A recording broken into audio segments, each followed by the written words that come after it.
दिल्ली से करीब 90 किलोमीटर दूर हरियाणा के पानीपत जिले में बाबर अपनी 12,000 सैनिकों की फौज लेकर उपस्थित होता है। कड़कड़ाती धूप में बाबर की सेना युद्ध के लिए पूरी तरह तैयार थी। उस समय दिल्ली पर इब्राहिम लोदी का शासन था। बाबर ने सोचा कि अगर वो किसी भी तरह से इब्राहिम लोदी को दिल्ली की गद्दी से हटा दे तो वो भारत में कब्जा जमा सकता है, और इसी सोच को लेकर बाबर इब्राहिम लोदी से लड़ाई का ऐलान करता है। लोदी की सेना में करीब 1 लाख जवान और 1000 हाथी थे। बाबर ये तो जानता था कि उसके पास सैनिकों की संख्या बहुत कम है, लेकिन बाबर ने लड़ाई की सही रणनीति पर चलने का फैसला किया और इस काम में बाबर बहुत ही कुशल था। वो युद्ध से 1 सप्ताह पहले ही पानीपत के मैदान में आ गया और अपने हिसाब से सैनिकों की छोटी छोटी टुकड़ियां बनाकर उन्हें चारों तरफ लगा दिया। बाबर की सेना में करीब 4000 बेहद खतरनाक तीरंदाज थे। इसके अलावा बाबर के पास ऐसा हथियार भी था जिसके बारे में लोदी सोच भी नहीं सकता था, और वो हथियार कुछ और नहीं बल्कि चलती फिरती आग बरसाने वाली तोपें थी। पूरे भारत की किसी भी जंग में इस तरह की तोपों का इस्तेमाल नहीं होता था। इनका इस्तेमाल सबसे पहले बाबर ने ही किया था, इसलिए यहाँ पर होने वाले युद्ध में अभी तक किसी को भी ये अंदाजा नहीं था कि इन तोपों का सामना कैसे करना है। बाबर ने जंग का ऐलान तो कर दिया, लेकिन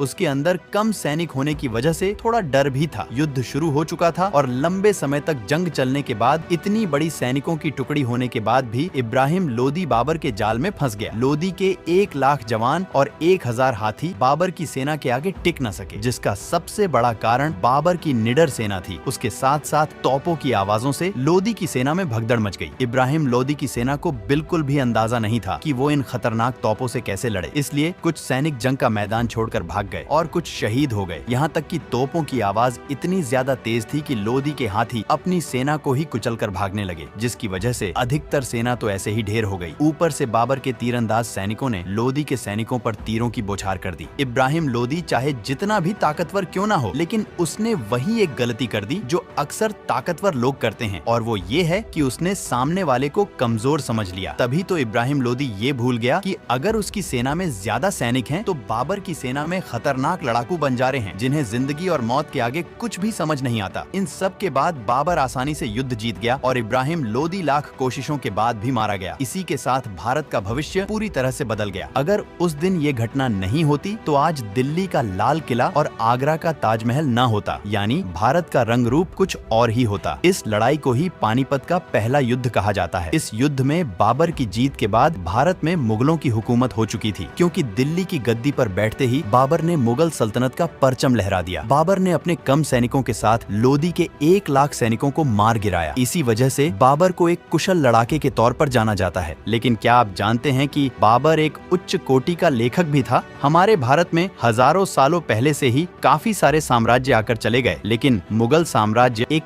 ऐसा साम्राज्य था जिसने भारत में आकर अपनी एक अलग ही छाप छोड़ दी। जैसे कि हम सभी जानते हैं कि भारत में मुगल साम्राज्य की शुरुआत करने वाला पहला मुगल बादशाह बाबर था। वो अपने पिता की ओर से तैमूर का 5वां वंशज था। जब बाबर मात्र 12 साल का था, तब उसे विरासत में फरगना शहर मिला और वो वहाँ का बादशाह बना। लेकिन बाबर का सपना किसी एक शहर का राजा बने रहने का नहीं था, इसलिए 14 साल की उम्र में समरकंद को जीतकर बाबर ने अपने राज्य का विस्तार किया। बाबर काफी सारी जंग लड़ चुका था और अपने राज्य का काफी अच्छे से विस्तार कर चुका था, लेकिन अब उसकी नजर भारत पर थी। अगले 20 सालों तक बाबर अपने मुगल साथियों के साथ भारतीय उपमहाद्वीप पर कब्जा जमाने की कोशिश करता रहा, लेकिन कामयाब नहीं हो पाया। और सन 1526 में बाबर की नजर भारत के सबसे अमीर और शक्तिशाली शहर दिल्ली पर गई। तभी बाबर ने ये सोच लिया कि अगर भारत पर राज करना है तो दिल्ली को जीतना ही होगा, और पानीपत की लड़ाई से उसने दिल्ली पर अपना कब्जा जमा लिया। लेकिन इसके बाद बाबर का छोटा बेटा हुमायूं बादशाह बना। हुमायूं 23 साल की उम्र में गद्दी पर बैठा